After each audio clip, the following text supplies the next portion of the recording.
বন্দরনগরীতে মৃত খালে প্রাণ আনতে খনন ও সংস্কার কাজ শুরু হয়েছে। যুবদলের অর্থায়নে লজিস্টিক সাপোর্ট দিচ্ছে সিটি কর্পোরেশন। দুপুরে কার্যক্রমের উদ্বোধন করেন মেয়র। কর্পোরেশনের বাজেট সংকট, তাই এমন উদ্যোগ জলাবদ্ধতা নিরসনে কিছুটা হলেও সহায়ক হবে বলে আশা মেয়রের। নতুন ব্লেন্ডে আরো রিচ অ্যারোমায় সেলন ফ্যামিলি ব্লেন্ড টে। নামে খাল হলেও বাস্তবে অস্তিত্ব অনেকটাই বিলুপ্তির পথে। ময়লা আবর্জনার স্তূপ জমে নাসির খাল পরিণত হয়েছে সড়কে, যেখানে পরিচ্ছন্নতা কর্মীরা অনায়াসে হাঁটছেন। পলিথিন অপচনশীল বর্জ্যের কারণে খালে পানি প্রবাহ নেই।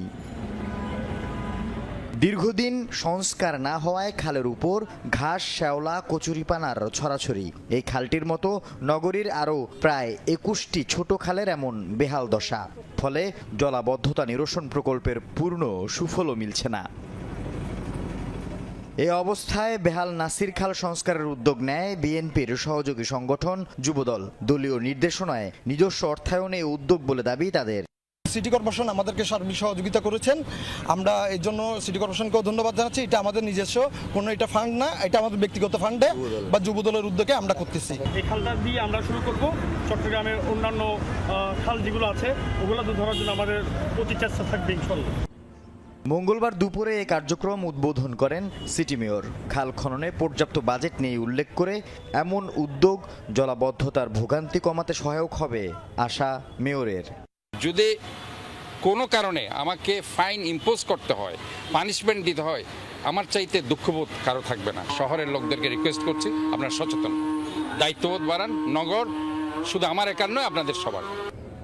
সিটি কর্পোরেশন বলছে তারা অর্থায়ন না করলেও লজিস্টিক সাপোর্ট দিচ্ছে। এই উদ্যোগটা সকল রাজনৈতিক দল নেওয়া উচিত। সবাই শুধু সিটি কর্পোরেশনের দিকে তাকায় থাকলে হবে না, এটা মনে রাখতে হবে সিটি কর্পোরেশনের কিছু লিমিটেশন আছে। আমরা এই লিমিটেশনের মধ্যে সবাইকে নিয়ে কাজগুলো করতে চাই।